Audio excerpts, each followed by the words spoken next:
Supreme court ने भी, पूरी दुनिया के कोर्टों के फैसलों का भी जिक्र हुआ, तो यही एक बात आई कि अकेला ईवीएम पे भरोसा करने का कोई औचित्य नहीं है। अब इनको क्या पड़ी थी, पूरे देश में ईवीएम लागू कर दी, इससे बड़ा देशद्रोह क्या होगा। देश की आज तक ऐसी तैसी इसीलिए हो रही है कि सुप्रीम कोर्ट और हाई कोर्ट अपनी ड्यूटी जो इनको दी गई है कॉन्स्टिट्यूशन में, ये लोग अभी तक 5-10% काम कर पाए हैं। जैसे चीफ इलेक्शन कमीशन मीडिया के सामने बोला है, जैसे किसी की बाप का है, इस देश का प्राइम मिनिस्टर ईमानदार होता, वीवीपैट कंपलसरी करता, और बॉन्ड में जो गड़बड़ हुई है, मनी लॉन्ड्रिंग हुई है, तो ये सारा की सारी गड़बड़ के पीछे सबसे बड़ा अगर कोई हाथ होगा देश में तो देश के प्राइम मिनिस्टर का मिलेगा। कि अगर ईवीएम से चुनाव होता है तो बूथ पर जाकर जनता ईवीएम को फोड़ने का काम करेगी, आपकी क्या राय है? नमस्कार, मैं ब्यूटी गिरी और आप देख रहे हैं नेशनल दस्तक। चुनावों की घोषणा हो चुकी है, 7 चरणों में चुनाव होंगे, इन सब की तारीखें आ चुकी है। इलेक्शन कमीशन ने सब कुछ तैयारियां कर ली हैं और इसी के साथ एक बार फिर से ईवीएम का जो वर्षों से चलता आ रहा मुद्दा है वो फिर से गर्म हुआ है और उस पर लोग आवाज़ उठा रहे हैं। वहीं आपको बता दें कि ईवीएम पर चुनाव आयोग की तरफ से तमाम सफाइयां भी दी गई। अब सुप्रीम कोर्ट से भी ये खबर निकल कर आई कि सारी याचिकाएं खारिज कर दी गई हैं। तो इस वक्त हमारे साथ बातचीत करने के लिए मौजूद है सुप्रीम कोर्ट के ही वकील बलराज सिंह मलिक। सर, आप पहले तो ये समझाइए कि ये जो याचिकाएँ पूरी खारिज की गई हैं, ये पूरा मामला क्या है? देखो, ये सुप्रीम कोर्ट ने कहा, भाई इलेक्शन कमीशन की वेबसाइट पे भी कई केसों का हवाला है, इसलिए ईवीएम कोई गड़बड़ वाली चीज़ नहीं है और सुप्रीम कोर्ट पहले कह चुकी है। उनके इस फैसले में मुझे नहीं लगता वो जो सच्चाई पूरी है वो है।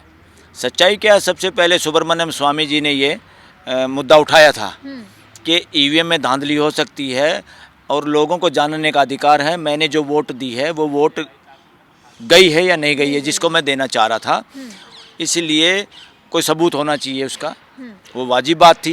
तो इलेक्शन कमीशन ने विरोध किया उसका। Subramanian Swamy versus election commission of India 2013 में ये केस था। तो सुप्रीम कोर्ट ने भी, पूरी दुनिया के कोर्टों के फैसलों का भी जिक्र हुआ, तो यही एक बात आई कि अकेला ईवीएम पे भरोसा करने का कोई औचित्य नहीं है देश की जनता का, और देश के लोगों को वाकई कोई सबूत मिलना चाहिए। और वो सबूत कैसे मिलेगा कि कोई पर्ची निकले, कोई ऐसा सिस्टम होना चाहिए। जो हम पैसे निकालते एटीएम में भी पर्ची एक निकलती है, तो फिर उससे पता चल जाता है कि एटीएम में हमने जो दबाया उसने जो पैसे निकाले, मेरा बैलेंस निकलने के बाद उतना बचा हकीकत में, और मेरे पास उसका सबूत भी आ गया। तो ये चीज़ एटीएम में तो कम से कम तुरंत पता चल जाता है, मैसेज आ जाता है कि इतने पैसे आपका बैलेंस बचा हुआ है, ठीक है ना। उस पर तो नहीं आता, एटीएम पे मैसेज आ जाता है। तो लोग कैसे करें, ना तो उसके पास मैसेज आता, मैंने बटन दबाया, वोट गई या नहीं गई जिसको मैं देना चाहता था, इसलिए उसको मैसेज मिलना चाहिए। वो मैसेज था पर्ची, और इलेक्ट्रॉनिक मशीन जो कंट्रोलिंग यूनिट है या जो बाद में गिनती बताएगी वो क्या बता रही है, उसमें खुद इलेक्शन कमीशन की वेबसाइट पे भी था। इन्होंने कहा था कि 2% का एरर हो सकता है। अब 2% के एरर में तो कई जगह जितनी वोटिंग होती है एमपी के इलेक्शन में 20-25 हज़ार की गड़बड़ होने के चांस हैं, वो खुद माना उन्होंने। और बहुत सारे लोग 20-25 हज़ार से कम में ही एमपी बने हैं या हारे हैं। तो इससे साबित हो जाता है कि ये धोखाधड़ी है, और हमें वोटिंग वाले मामले में, अपने जनप्रतिनिधि चुनने के मामले में 100% एक्यूरेसी चाहिए देश को। तो उसके लिए ये हुआ वीवीपैट कि ऐसी पर्ची जिसको वेरीफाई कर सके और उसका ऑडिट हो सके, हाँ भाई, और जितनी मशीन ने गिनती बताई है कि इतनी वोट डली हैं, इतनी इसके पक्ष में गई, इतनी इसके पक्ष में गई हैं, वहाँ कोई अगर कन्फ्यूजन है, या तो वो वोटिंग ज़्यादा बताए या कम बताए, या दोनों का जोड़ में गलत हो, वो ज़्यादा हो जितनी वोट लोगों ने डाली हैं, और या शक हो किसी को कि मेरी वोटें तो ज़्यादा थी, कम कैसे बताई, मेरे तो बहुत सपोर्टर थे, मुझे एहसास था कि मैं जीतूंगा, तो फिर वो पर्ची जो हैं प्रमाण के तौर पे उनकी गिनती की जाए। और कानून भी हमारा जो है, कंडक्ट ऑफ इलेक्शन रूल्स जो हैं, उसमें यही है, अगर ऐसा कोई झगड़ा होता है तो पर्ची की गिनती को ही फाइनल माना जाएगा, मशीन की गिनती को नहीं माना जाएगा, उसको झूठा माना जाएगा। और हमारा इलेक्शन रूल भी जो हैं और हमारा रिप्रेजेंटेटिव एक्ट भी जो है, वो सारे का लब्बो लुबाब ये है कि भाई इलेक्शन होने चाहिए बैलेट पेपर से, और ईवीएम से आप तभी करा सकते हो जब कोई कोजेंट यानी ठोस कारण हो या कोई न्याय के लिए ऐसा करना जरूरी हो, तभी आप ईवीएम यूज कर सकते हैं, ऐसा हमारे कानून में है। अब इनको क्या पड़ी थी पूरे देश में ईवीएम लागू कर दी, या पूरे देश में ईवीएम लागू करने की जरूरत पड़ी? वो वहाँ तो हो सकती थी जहाँ दूर दराज के इलाकों में ज़्यादा बैलेट या ज़्यादा बैलेट पेपर बैलेट बॉक्स ले जाना मुश्किल है, चलो भाई हम उसमें टेक्नोलॉजी का यूज कर सकते हैं। अब ये किया तो इन्होंने नॉनसेंस। बैलेट पेपर से इलेक्शन होना चाहिए और टेक्नोलॉजी का इस्तेमाल करना चाहिए कि जहाँ जहाँ बूथ हैं हर जगह कैमरे लगाएं, ताकि वहाँ सरकारी कर्मचारी जिनकी ड्यूटी है वो गड़बड़ ना कर पाएँ, कोई बाहुबली किसी की वोट डलवा ना पाए, कोई चोरी से वो वोटिंग कराने वाला जो पोलिंग बूथ के कर्मचारी वही गड़बड़ ना कर लें। तो ये सारा का सारा रोकने के लिए टेक्नोलॉजी का यूज करना चाहिए था। इन्होंने टेक्नोलॉजी का यूज जहाँ किया है वो यूज इस तरह से अब कर रहे हैं, पता नहीं क्या खून मूल लग गया है। जब कांग्रेस का था, जब बीजेपी वाले चिल्लाते थे और ये लोग भी शामिल थे, और लाल कृष्ण आडवाणी ने किताबें तक लिखी लोगों ने, और आज इनको सांप सूंघ गया है। इसका मतलब ये आया कि पहले हो सकता है अगर जिसको ये कह रहे थे, चिल्लाते थे चोरी चोरी चोरी, अब वो चोरी इनके लिए अच्छी साबित हो रही है, ये लोग चुप हैं। और इसमें इस बात का डिस्क्रेडिट जाता है इस देश की सरकार को, खासतौर पे प्राइम मिनिस्टर को। प्राइम मिनिस्टर को पता है देश क्या चाहता है, प्राइम मिनिस्टर को पता है कि गोदी और मोदी मीडिया को लोग देख नहीं रहे हैं, इनको पता है कि सोशल मीडिया को लोग देख रहे हैं, सोशल मीडिया पे क्या चल रहा है और देश के लोग क्या चाहते हैं। उसके बावजूद भी ना तो पीएम और ना देश की सुप्रीम कोर्ट और हाई कोर्ट सेंसिटिव अपना संवेदना दिखा रही है देश की जनता के साथ। थोड़ा सा ऐड करना चाहूँगी, सोशल मीडिया की बात हुई तो अभी ऐसा चल रहा है सोशल मीडिया के साथ, जितने लोग ईवीएम की अगर खबर चला रहे हैं या किसी भी तरीके से ईवीएम की खबर चल रही है, उन सारे चैनलों को डिमोनेटाइज कर दिया गया है या तो उनकी रीच खराब कर दी गई है, बुरी तरीके से गिरा दी गई है। डिमोनेटाइज किया है, और जिन लोगों को लोग सुनना चाहते उसको चलने नहीं देते, ये भी है। उनको आगे चलने नहीं देता जाता है, या उनके व्यूवर की सही रीच कम कर दी गई है। इससे बड़ा देशद्रोह क्या होगा? ये गद्दारी कर रहे हैं, और जो लोग इनके पीछे हैं उनको पकड़ना चाहिए। ये जो एजेंसियां हैं देश की, जो रूल ऑफ लॉ के लिए जिम्मेदार एजेंसियां हैं, ये किसी ऐसे एक तरह से गुंडे के लठैतों की तरह काम कर रहे हैं, मदारी के बंदरों की तरह काम कर रहे हैं। और उधर से ऐसे मौके पे हाई कोर्ट और सुप्रीम कोर्ट और कोर्टों को इसमें वो करना चाहिए, संज्ञान लेना चाहिए, इंटरफेयर करना चाहिए।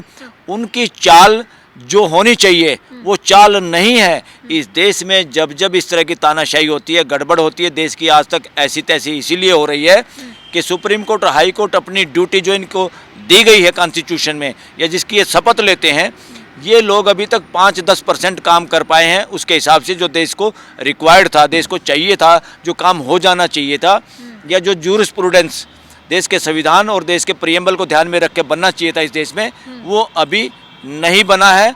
इसी वजह से देश के अंदर गुंडा तत्व पॉलिटिक्स में हावी होते हैं, भ्रष्ट अधिकारी उसी तरह से बोलते हैं, जैसे चीफ इलेक्शन कमीशन मीडिया के सामने बोला है, जैसे किसी की बाप का है ये चीफ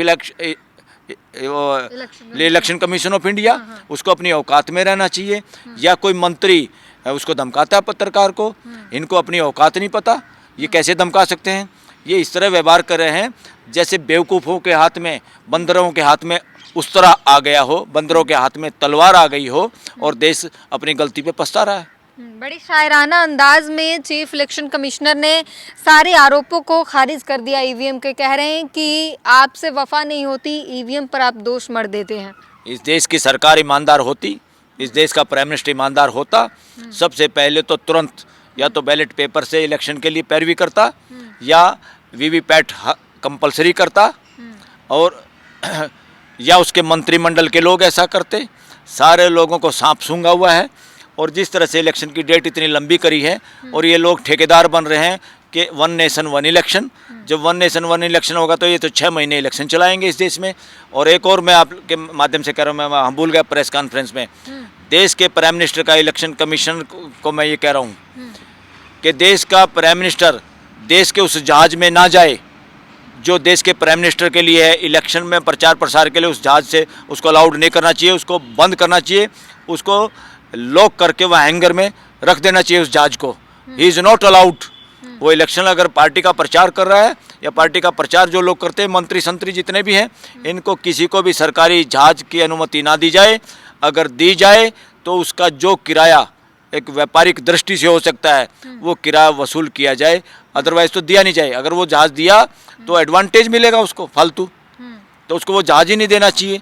दूसरे जहाज़ अपने दोस्त के जो अंबानी के या किसके वो अडानी के जहाज़ में आए थे, जब शपथ ली थी, उसी जहाज़ में घूमो और अपना तेल काफ़ी पैसा मिल चुका है बॉन्ड के जरिए। और बॉन्ड में जो गड़बड़ हुई है, उस बॉन्ड के पीछे अगर इफेक्टिव कंट्रोल देखा जाए किस लोगों का है, कौन लोग हैं, जिन कंपनियों ने पैसा कम था दिए ज़्यादा हैं, दान कम किया, बहुत सारी इसमें धांधली मिलेगी। 2 नंबर का 1 नंबर किया गया पैसा, मनी लॉन्ड्रिंग हुई है और दबाव में लोगों से जो कहा ऐसे किया गया है। तो ये सारा की सारी गड़बड़ के पीछे सबसे बड़ा अगर कोई हाथ होगा देश में तो देश के प्राइम मिनिस्टर का मिलेगा। वापस हम अगर मुद्दे पे आए और सुप्रीम कोर्ट की सुनवाई की बात करें तो खबरें ये भी निकल कर आई कि जब याचिका खारिज की गई वहाँ पर सुप्रीम कोर्ट ने ये भी बताया कि याचिकाकर्ताओं ने प्रूफ नहीं दे पाए हैं, उनके पास एविडेंस की कमी दिखी और इसके साथ ही एक याचिकाकर्ता पर जुर्माना भी लगाया गया सुप्रीम कोर्ट की तरफ से। हाँ, ये गलत है कि सुप्रीम कोर्ट को ये देखना चाहिए था। सुप्रीम कोर्ट कोई जज कोई आसमान से थोड़ा रहे हैं, हमारे जैसे लोग जज हैं, वो रोज़ खबर पढ़ते हैं, उनके बच्चे खबर पढ़ते हैं, उनकी बीवियां खबर पढ़ती, सब लोग तो पढ़ते हैं, सबको पता देश में क्या हो रहा है, उन सबको पता what is the ground reality. और ग्राउंड रियलिटी का मतलब है अपने देशों के साथ न्याय करना, पॉलिटिकल जस्टिस करने का मतलब है कि पॉलिटिकली, पहली बात तो पॉलिटिकली नेताओं को जमानत देना पॉलिटिकल जस्टिस के अनुरूप है। और ईवीएम में जो मांग कर रहे हैं लोगों का अधिकार है, जैसे लोगों को इलेक्ट्रल बॉन्ड का जानने का अधिकार सुप्रीम कोर्ट ने कहा बिल्कुल सही है और वो अनकॉन्स्टिट्यूशनल है इनका कानून, तो इसलिए कहा एसबीआई को ऐसे बताओ। तो इसीलिए सुप्रीम कोर्ट को उसी तरह ये कहना चाहिए था कि जो लोग वोट डालते हैं उनको वोट के बारे में बताओ, दिखाओ और उनकी गिनती करो। एक तरफ से 46 दिन 1.5-2 महीना इलेक्शन में लगा सकते हैं ये लोग और बहाना बना रहे हैं कि वहाँ 2-3 दिन एक्स्ट्रा लग जाएंगे गिनती में। अरे 2-3 क्या, 1 हफ्ता भी लग जाए तो क्या फांसी आ रही है? तुम ये बहाने बना के और इस तरह से ये कहे, सुप्रीम कोर्ट भी ये कहे कि कोई मजबूत आधार नहीं है, ऐसा ठीक नहीं है, ठीक प्रतीत नहीं हो रहा देश को, देश के वकीलों को भी ये बात हजम नहीं हो रही है। हाँ। चुनाव आयोग उन सभी के लिए कह रहे हैं कि ये फिजूल की बातें हैं, सिर्फ पब्लिसिटी स्टंट है, जो लोग ईवीएम की बातें कर रहे हैं उन सब के लिए। चुनाव आयुक्त ने बहुत एक तरह से बकवास की है, एक टपोरी छाप आदमी की तरह बात की है। चुनाव आयुक्त को जो लोग मशीन लेके घूम रहे थे तो बार बार कह रहे थे कि हमारे सामने हमें बुलाओ, हम बताते हैं, और लोगों ने उस पर विश्वास किया। अब उन लोग डब्बा लेके घूम रहे हैं, वो कह रहे डब्बा लेके, ये भाषा, ये अनपार्लियामेंट्री अनकॉन्स्टिट्यूशनल भाषा यूज़ की है, जैसे सड़क छाप कोई गुंडा हो, इस तरह की बकवास वो सरकार के इशारे पे और अपने आप को इस तरह से हाई सिक्योरिटी जोन में समझ के देश के सामने बकवास कर रहा, देश को डराने की बात कर रहा, देश को गुमराह करने की बात कर रहा। देश के एडवोकेट भर्त्सना करते हैं उसकी, सर ऐसे नॉन सेंसिकल बात बोलने पे। आप लोग काफी समय से संघर्ष कर रहे हैं और 1 महीने में अब चुनाव की घोषणा भी हो चुकी है, कोई परिणाम दिख रहा है? ईवीएम बंद होता हुआ दिख रहा है कुछ? देखिए, इतना आवाज़ उठाने से पॉलिटिकल पार्टियां जिनको सांप सूंघा हुआ था बोल ही नहीं रहे थे, अब सभी पार्टियों ने बोलना शुरू किया। पर ईवीएम बंद तो नहीं हो पाया। ईवीएम बंद नहीं हो पाया तो अब इन्होंने स्टैंड ले लिया, इंडिया गठबंधन वालों ने, कि हम ये चाहते हैं हर मशीन में पेपर ट्रेल हो, वीवीपैट हो, पर्ची निकले और पर्चियों की गिनती हो। और उन्होंने इस बात को तो प्रेस कॉन्फ्रेंस में बोला है। तो एक तरह से उन्होंने कहा चलो हम इमीडिएट ये तो नहीं, पर हम ये चाहते हैं कि सारी पर्चियाँ लोगों को मिले और पर्चियाँ गिनती हो। कोई बात नहीं, यहाँ तक तो पहुँचे।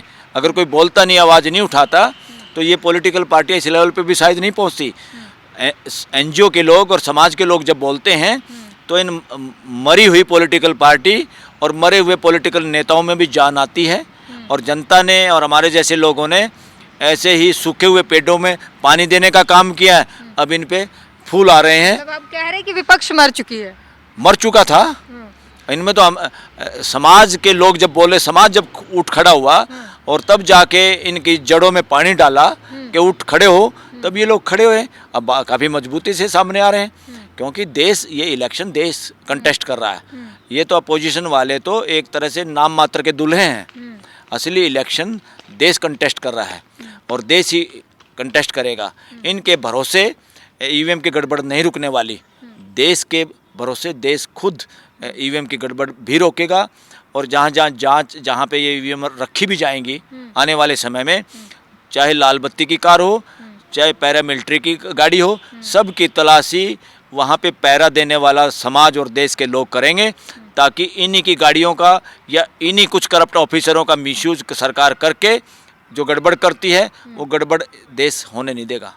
एक आखिरी सवाल कि कई बार हमने सुना है इंटरव्यू में, चाहे ऐसे भी चीज़ें आ रही हैं कि अगर ईवीएम से चुनाव होता है तो बूथ पर जाकर जनता ईवीएम को फोड़ने का काम करेगी। आपकी क्या राय है? देखो, जब लोगों को आफ्टर ऑल मालिक देश के लोग हैं, ईवीएम मशीन देश के लोगों के पैसे से बनी है और देश के मालिकों को पूछा नहीं जा रहा।